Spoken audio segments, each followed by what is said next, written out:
করছি, আপনারা এখানে উত্তর দিতে ইচ্ছুক কিনা, এটা নর্মাল প্রোটোকল। আর আমরা ইন্টারভিউ করেছিলাম আমাদের লোকাল যে মিউনিসিপ্যালিটি, সেই মিউনিসিপ্যালিটি সার্ভিস ইঞ্জিনিয়ারকে আমরা একটা ইন্টারভিউ করেছিলাম। আর আমরা আরো ইন্টারভিউ করেছি আমাদের স্কুলের যিনি প্লাম্বার আছেন তাকে, এবং যিনি হেল্পিং অ্যান্ড সুইপিং এর তাকে। আর আমরা যে ওই গ্রামের এলাকায় গেছিলাম সেখানে চাষিদের আমরা ইন্টারভিউ করেছিলাম। আমরা এরকম ইন্টারভিউ করে সেগুলোকে ডকুমেন্ট করেছি। আগে আমি প্রথমে একটু কাজটা সম্পর্কে বলে নিচ্ছি, তারপরে কিভাবে লিখতে হবে সেটা নিয়ে বলবো। এবার নেক্সট কাজ হচ্ছে ওয়াটার অডিট। ওয়াটার অডিটটাকে এখন ওয়াটার ফুটপ্রিন্ট আমরা বলতে পারি। ফুটপ্রিন্ট মানে হচ্ছে আমরা নেচার থেকে যেটা নিচ্ছি, মানে আমরা জলের জন্য যে সমস্ত কাজ করি তার জন্য আমাদের কতটা ওয়াটার কনজাম্পশন হচ্ছে। এটা বাচ্চারা প্রথমে করেছিল তাদের বাড়িতে, একদম সকালে দাঁত মাজা থেকে শুরু করে রাত পর্যন্ত কি কি জলের জন্য প্রয়োজনীয় কি কি কাজ বল তোরা, যে আমরা কি কি কাজে আমাদের জল লাগে। প্রথমে কি সকালবেলা উঠে আমরা দাঁত মাজি, মুখ ধুই, তারপরে আমরা স্নান করি, তারপর বল রান্না করার কাজে লাগে, ঘর মোছার কাজে লাগে। এরকম প্রতিটা সেগমেন্টে আলাদা আলাদা করে আমাদের কতটা জল লাগে সেটাই হলো ওয়াটার ফুটপ্রিন্ট। এটা ওরা বাচ্চারা কালেক্ট করেছিল এবং বাড়িতে যতজন ফ্যামিলি মেম্বার সেটা দিয়ে গুণ করে তারা ফ্যামিলি ওয়াটার ফুটপ্রিন্টটা বের করেছিল। আর একটা আমরা করেছিলাম যে আমরা ডোর টু ডোর ইন্টারভিউ করেছিলাম, সেটার বেসিসে আমরা একটা কমিউনিটি ওয়াটার ফুটপ্রিন্টও তৈরি করেছিলাম। তারপরে যে কাজটা আমরা করলাম সেটা হলো স্কুলের ওয়াটার ফুটপ্রিন্ট বের করা, মানে একটা স্কুলে কতটা জল প্রত্যেকদিন কাজে লাগে। মেন স্কুলে জলের কাজে লাগে হচ্ছে টয়লেট, তারপরে হচ্ছে মিড ডে মিলে রান্নার কাজে লাগে, তারপরে আমরা বাগানে জল দেওয়ার কাজে লাগে। এইরকম বিভিন্ন সেগমেন্টে স্কুলের ওয়াটার ফুটপ্রিন্ট বের করা হলো। 4 ধরনের, তার মানে আমরা ওয়াটার ফুটপ্রিন্ট করলাম। একটা হলো ইন্ডিভিজুয়াল, একটা ফ্যামিলি, একটা কমিউনিটি, আর একটা হলো স্কুল। এই করার পর তারপরে আমাদের যেটা করতে হবে সেটা হলো rain water harvesting potential in school campus. অর্থাৎ এই যে এত জল আমরা খরচ করছি সেটা মেনলি আমরা কোথা থেকে পাচ্ছি? Ground water. এবার গ্রাউন্ড ওয়াটার লেভেল তো আস্তে আস্তে কমতে থাকছে, তাহলে আমাদের একটা অল্টারনেটিভ কিছু চিন্তা ভাবনা করতে হবে যে আমরা অন্য কি উপায়ে আরো জল পেতে পারি। সেটা মেন আমরা করতেই পারি রেন ওয়াটার হারভেস্টিং দিয়ে। তাহলে স্কুলে যদি আমরা রেন ওয়াটার হারভেস্টিং করি তাহলে স্কুলের রেন ওয়াটার হারভেস্টিং ক্যাপাসিটি কতটা হতে পারে সেইটা আমাদের ক্যালকুলেট করতে হবে। সেটা ক্যালকুলেট করার জন্য ফার্স্ট আমরা করেছিলাম স্কুলের সমস্ত এরিয়াটা মেপেছিলাম। মেনলি আমরা ছাদটাকে মেজার করেছিলাম, তারপরে আমাদের যদি স্কুলের কিছু পেভড এরিয়া, আনপেভড এরিয়া যা ছিল সমস্তটা মেজার করেছি, এবং তারপরে সেটাকে আমরা ওদের একটা রান আপ কোএফিশিয়েন্ট দেওয়া আছে বুকলেটে, সেটা দিয়ে গুণ করে টোটাল আমরা কতটা ক্যাচমেন্ট এরিয়া আমরা পেলাম সেটা থেকে হিসেব করে নিলাম যে টোটাল আমাদের স্কুলের রেন ওয়াটার হারভেস্টিং পোটেনশিয়াল কতটা। অর্থাৎ আমরা স্কুল এরিয়াতে যতটা জল খরচ করি সেটা কি আমরা যদি বৃষ্টির জল ধরে রেখে খরচ করি সেটাকে ফুলফিল করতে পারবে, সেইটা আমাদের একটা হিসাব করতে হবে। সেইটা আমাদের ওয়ার্ড বুকলেটটাতে একদম সম্পূর্ণ একটা টেবিল দেওয়া আছে, সেটা ক্যালকুলেট করা কিছু কঠিন বিষয় না। রেন ওয়াটার হারভেস্টিং এর পার্টটা এটা চলে গেল। এরপরে আসছে বিল টু লার্ন। এই জায়গাটাতে যেটা করতে হবে এটা কিন্তু একদম প্র্যাকটিক্যাল বেসড, একটা অ্যাকশন বেসড কাজ করতে হবে। আমরা যেটা করেছিলাম সেটা আমি একটু বলি, তাহলে বুঝতে পারবেন আপনারা। আমরা একটা আয়রন আর্সেনিক ফিল্টার তৈরি করেছিলাম স্কুলে। আমাদের যে এরিয়া স্কুল সেই এরিয়াতে আর্সেনিকের খুব একটা অসুবিধা নেই, কিন্তু তা সত্ত্বেও আমরা আর্সেনিক আয়রন ফিল্টার যেটা তৈরি করেছিলাম, করার আগে জলের যে আর্সেনিকের পরিমাণ ছিল, করার পরে আমরা টেস্ট করিয়েছি, দেখা গেছিল যে আর্সেনিক কিন্তু একদম 0% হয়ে গেছিল। এবং আমরা যে ফিল্টারটা তৈরি করেছিলাম সেটা খুব লো কস্ট মেটেরিয়াল দিয়ে। এটা আমরা তেজপুর ইউনিভার্সিটির প্রফেসরের সাথে কথা বলে, ওনার একটা পেপার ছিল, ওটার থেকে আমরা নিয়ে কাজটা করেছিলাম ওনার পারমিশন নিয়ে।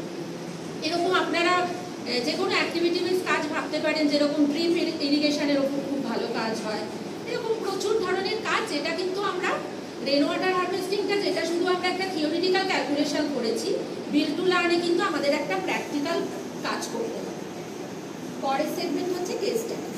কেস স্টাডিটার ক্ষেত্রে যে কোনো আমরা গ্লোবাল বা ন্যাশনাল বা লোকাল যে কোনো একটা প্রবলেম নিয়ে কাজ করতে পারি। আমরা যে কাজটা করেছিলাম সেটা হলো যে দেখা গেছে রাজস্থানের মহিলাদের মধ্যে লিটারেসি রেট খুব কম, এবং তার কারণ হিসাবে দেখা গেছে তাদের সারা দিনে প্রায় 18 ঘন্টা ওই দূরের জল তুলতে এবং নিয়ে এসে এটাতে চলে যায়। তার ফলে দেখা গেছে অন্যান্য স্টেটের সাথে তুলনা করে ওদের লিটারেসি রেট মানে সাক্ষরতার হার প্রচন্ড কম। সেটার উপর আমরা একটা কাজ করেছিলাম। এটা যে কোনো ইস্যু নিয়ে কাজ করা যেতে পারে, এটার জন্য ইন্টারভিউ করা যেতে পারে, বা আমরা পেপার কাটিং ইউজ করতে পারি, যে কোনো রকম আমরা গুগল থেকে জিনিস ইউজ করতে পারি। এটা আমাদের 5টা সেগমেন্ট হয়ে গেল তাহলে আমাদের কম্পালসারি অ্যাক্টিভিটি। ফুড বলতে কি বোঝায়? আমরা তো জানি চাষের জন্য একটা জল খরচ হয়, সেটা আমরা মোটামুটি চোখে দেখতে পাচ্ছি, কিন্তু ওই ক্রপটাকে নিয়ে এসে ওখানে রোপণ করতে যে ট্রান্সপোর্ট খরচ, বা কোনো পশু পালন করার জন্য যে জল খরচ হয়, সেইগুলো আমরা কিন্তু আপাত দৃষ্টিতে দেখতে পাই না। এই সমস্ত জিনিসটাকেই হিডেন ওয়াটার বলা হয়। সেটার উপরে আমরা একটা কাজ করেছিলাম, এবং এটার জন্য আমরা ওই রুরাল এরিয়াতে গিয়ে চাষিদের সাথে ইন্টারভিউ করা থেকে সমস্তটা করেছিলাম। ওয়াটার কোয়ালিটিটা তো বুঝতেই পারছেন, বিভিন্ন জায়গার যেমন ধরুন নলকূপের বা গ্রাউন্ড ওয়াটার ইত্যাদি পুকুরে বিভিন্ন জায়গায় জল নিয়ে ওয়াটার কোয়ালিটি মাপার একটা কাজ হয়।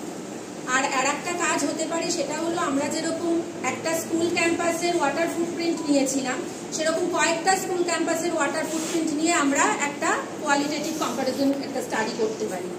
আর একটা কাজ আছে, সেটা হলো প্লে আ গেম। এটা আমরা করেছিলাম, এটা বাচ্চারা খুব মজা পায়। বিভিন্ন ধরনের গেম তৈরি করে, মানে জল সচেতনতা সংক্রান্ত গেম তৈরি করে ওদের মধ্যে খেলানো। আমরা যেমন একটা গেম করেছিলাম, সেটা হলো যে ওই ছক্কা চালতে হবে, চালার পরে ওরা ওই গেমগুলো থাকে না, ওই গেমগুলোর নামটা আমি ঠিক বলতে পারছি না। মানে তুমি যদি একটা জলের ব্যবহারের সঠিক পদ্ধতির কথাতে হ্যাঁ বলো, তাহলে তুমি ওই পাঁচটায় ঢুকতে পারবে পাত্তাতে, আর যদি তুমি না বলে দাও তাহলে তুমি ওখানেই আটকে গেলে। এরকম ধরনের একটা গেম তৈরি করেছিলাম। হ্যাঁ, এরকম বিভিন্ন ধরনের গেমের আইডিয়া বইতে দেওয়া আছে, এটা করা যেতে পারে। তবে এই বছর আমার ইচ্ছা আছে ওয়াটার কোয়ালিটির ওপর কাজ করা, দেখা যাক কি হয়। এই টোটাল 4টে ইলেকটিভ অ্যাক্টিভিটির থেকে যে কোনো 2টো আমাদের করতে হবে। তাহলে কম্পালসারি অ্যাক্টিভিটি গেল আমাদের 5টা, ইলেকটিভ অ্যাক্টিভিটি করতে হচ্ছে আমাদের 2টো, তাহলে আমাদের টোটাল 7টা কাজ হয়ে গেল। এটা পার্ট এর কাজ শেষ হলো। এবার যাব আমরা পার্ট বিতে। পার্ট বিতে রয়েছে আমাদের opening the world of water, মানে এটা এসে পার্ট। এসে পার্টটার ক্ষেত্রে যেটা বুকলেটে বলা আছে আমরা সেটাই ফলো করেছিলাম। সেটা হলো ওরা যে কোনো একটা লোকাল ইস্যুকে তুলে ধরে সেটার ডেটা কালেক্ট করে এবং সেটার সমাধান হিসাবে বাচ্চারা কি ভাবছে সেটার উপরে বেস করে একটা 2500 শব্দে এসে লিখতে হয়। আমরা যেটা করেছিলাম সেটা আমাকে বাচ্চারাই এসে বলেছিল, ওরা ফটো তুলে এনেছিল। আমাদের স্কুলের পাশেই একটা পুকুরে, শোনা যাচ্ছে তো কথা, আমাদের স্কুলের পাশেই একটা পুকুরে সব লোকজন না ওই প্লাস্টিক আবর্জনা বা ছোটোখাটো বাড়িতে পুজো করে মূর্তিগুলোকে ফেলে দিচ্ছিল। তারপরে একটা মানে প্রবলেম হচ্ছিল, বায়োডাইভার্সিটি, মাছ টাছ মারা যাচ্ছিল। সেই প্রবলেমটাকে আমরা একটা সমাধানমূলক কিছু একটা দিয়ে সেটাকে একটা আমরা এসে আকারে লিখেছিলাম।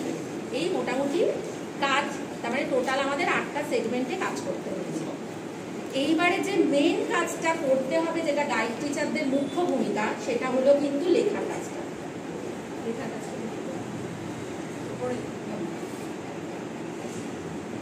How to write the project. তাহলে আমাদের টোটাল 8টা কাজ হয়েছে। 8টা কাজকে কিন্তু আমরা ছোট ছোট এক একটা রিসার্চ পেপার আকারে ধরব, এবং রিসার্চ পেপার লেখার যে একদম protocol, introduction, aims and objective, methodology and then discussion. এখানে ডিসকাশন পার্টটাকে মেনলি এখানে বলা হচ্ছে রিফ্লেকশন, এবং এই রিফ্লেকশন পার্টটা কিন্তু খুব ইম্পর্টেন্ট। এখানে বাচ্চাদের ক্রিয়েটিভিটিটা খুব ভালোভাবে প্রকাশ করা যেতে পারে।